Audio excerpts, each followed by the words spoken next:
Nós estamos recebendo aqui no estúdio o ministro João Henrique Souza, que hoje preside o SESI, o Conselho Nacional do SESI, e está conosco aqui no Jornal do Piauí.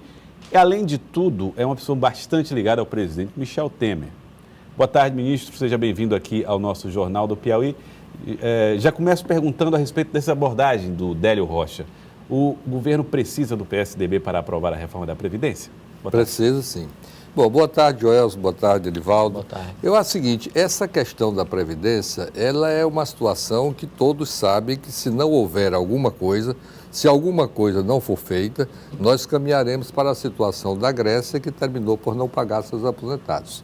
Eu lembro sempre aqui, Joelson, eu era secretário de governo, no governo do Dr. Alberto Silva, e eu me esforço para me lembrar, Edivaldo, quem era o presidente do IAPEP, mas me esqueço às vezes. Eu sei que o presidente chegou um dia lá para nós dizendo, olha, pela primeira vez o recurso oriundo das arrecadações do IAPEP para pagar os aposentados não vai dar este mês. E aí, se eu atualizar os números para o número de hoje, era o Marcos, eu acho, o Marcos Parente. Exatamente, o Marcos. Aí, se você atualizar, eu diria que faltava R$1.000, ou seja, absolutamente nada para completar o que o déficit naquele mês foi insignificante. O que aconteceu? Isso veio num crescente. Quando eu passei agora em 2014 pela Secretaria de Administração, no governo do presidente Zé Filho, o que eu me deparei? Aquele dinheiro que era praticamente significante já apresentava um déficit de 55 caminhando para 60 milhões mês. Qual é o número hoje? O número hoje já chegou a 80 milhões de reais. O que significa isso? Significa que o déficit da Previdência do Piauí já atinge por ano R$1 bilhão. E aí o governo tem que colocar esse dinheiro para poder pagar os aposentados. Você imagina a dificuldade já premente, no sentido de ter os recursos necessários para pagar o que há necessário, o que há de absolutamente indispensável no governo. Imagine o que é você, o Estado do Piauí, colocar mais R$1 bilhão no ano para pagar os aposentados. O que acontece? Hoje mesmo eu vim agora no voo de Brasília para Teresina e vinha lendo a revista Exame, que faz uma projeção de que no ano de 2000, nós estamos em 17, ou sei lá, 2100, nós teremos já 2 milhões de brasileiros com mais de 100 anos. Que as crianças que nascem agora, todas terão, naturalmente, viverão 100 anos. Então, ou você faz o ajuste da Previdência, ou então tudo que o Estado, a nível local e a nível nacional, arrecada, vai pagar. Vai só para E ele mostrava o seguinte, que aí no século XIX, a idade era 35 anos. Hoje, a idade do Brasil é 75, não é? E crescendo a cada instante. Então, nós não podemos mais aposentar pessoas aos 55 anos de idade. Então, esse ajuste da Previdência é um ajuste que o Brasil tem que fazer. Ou faz agora, ou irá fazer em qualquer instante, porque vai se tornar impagável. Nessa condição, é preciso dos votos. O presidente Michel Temer tem uma habilidade de tratar com parlamentares muito grande, porque presidiu a Câmara por 3 vezes, tem se exaurido nas conversas com os parlamentares, conversa no Planalto, conversa no Jaburu, almoço, jantar, ele próprio tem se dedicado a isso. E nessa circunstância, a participação do PSDB, que sempre defendeu as reformas estruturantes para o país, ela é imprescindível. Então, eu acho importante, eu acho de que o PSDB participe. Agora, o partido hoje já colocou uma série digamos assim, de alterações, que essas alterações existindo, a reforma praticamente deixa de existir. Mas vamos seguir. Tá certo. Agora, ministro Henrique, o senhor está fazendo a caravana defendendo candidatura própria do PMDB, que tem, ao mesmo tempo, através de algumas lideranças que defendem a aliança com o Wellington Dias, dialogado com o governador. E agora surgiu um fato novo. Os membros do seu partido estão desconfiados de que o governador não tenha aceito ainda a aliança com o PMDB, sob o modelo que o PMDB quer, indicando o candidato a vice na chapa de Wellington Dias. E o próprio governador disse ontem que ele volta, aqui na entrevista, que não tem nada certo. Fica para 18. Vai ficar tudo para 18. O senhor desconfia que essa relação pode não dar certo? Eu acho que não dará certo.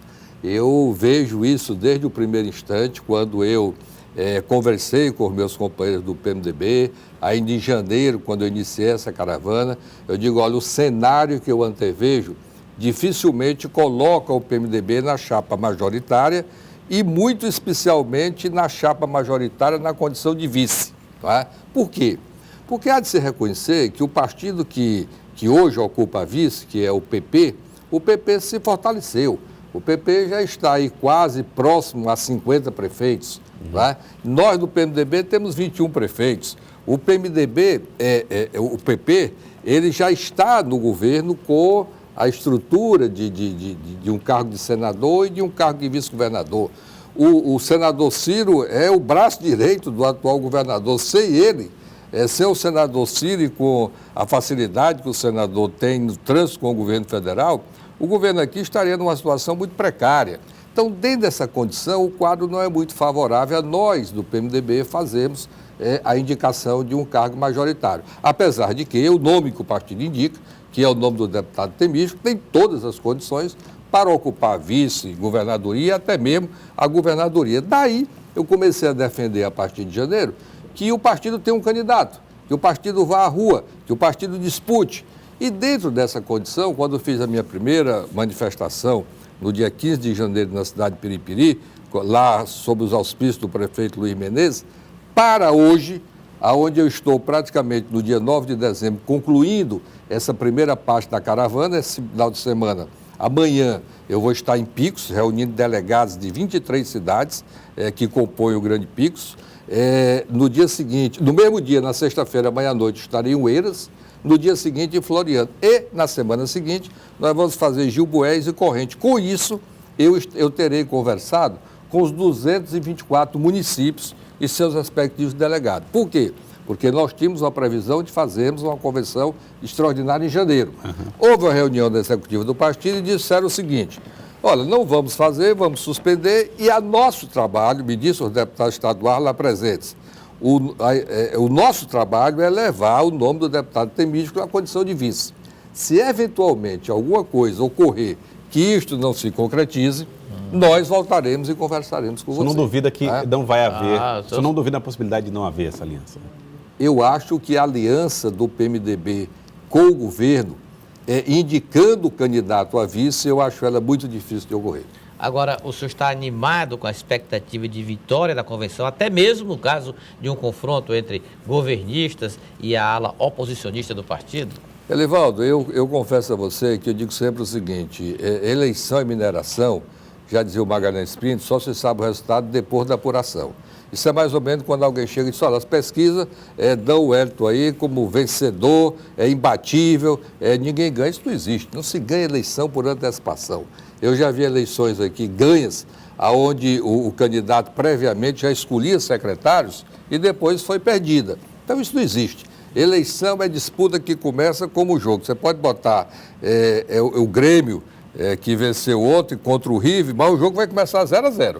A perspectiva é de que o Grêmio vença, mas o River pode vencer também, porque é um resultado absolutamente imprevisível, não é?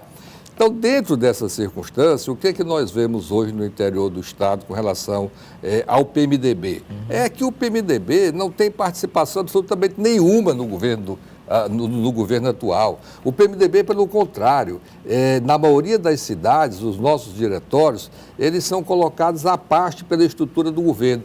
Quanto muito... Tem as coordenadorias, hein? Sim, não, aí é outra história. Aí as coordenadorias é um cargo aqui dos deputados que foram para a coordenadoria. Eu estou falando do cidadão que está lá no interior, sim, do cidadão que está lá em Redenção do Gurgueia, não é? E que dele ali tem parceria com o prefeito, que normalmente não é do PT, mas ele não tem nenhuma parceria com o governo. O governo, para ele, é uma distância como daqui para a Lua. Em consequência disso, ele começa a dizer o seguinte, olha, eu sou eleitor do deputado Pablo Santos. Eu vou votar no deputado Pablo Santos, mas na convenção eu vou votar pela candidatura própria, vou votar para que o senhor possa ser o candidato a governador do partido. É isso que eu tenho ouvido. E a maioria dos delegados tem comparecido ao meu encontro. O que é que eu faço? Qual é a matemática que eu faço? A nossa matemática faz um registro de, no mínimo, 70% dos delegados comparecendo aos encontros.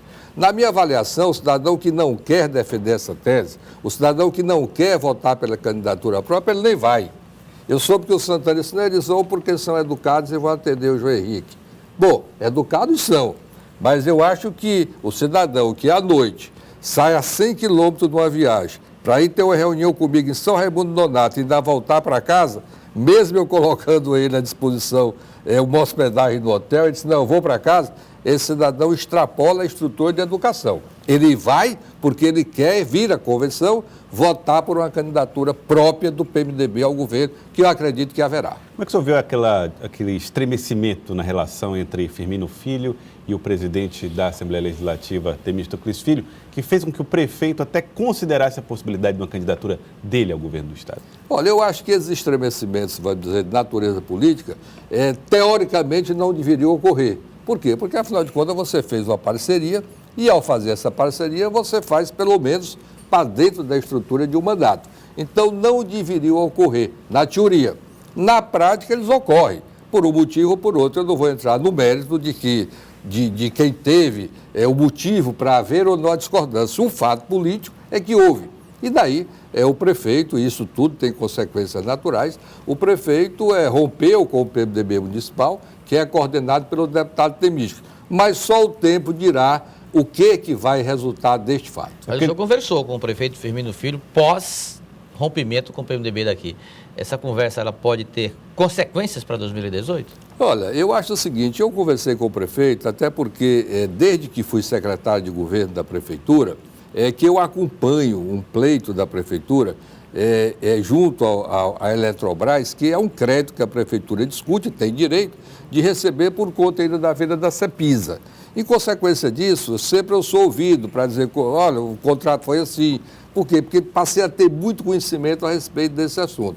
É evidente que conversamos um pouco sobre política. O prefeito fez lá as suas avaliações, fez as suas demonstrações e pelo menos ficamos, digamos assim.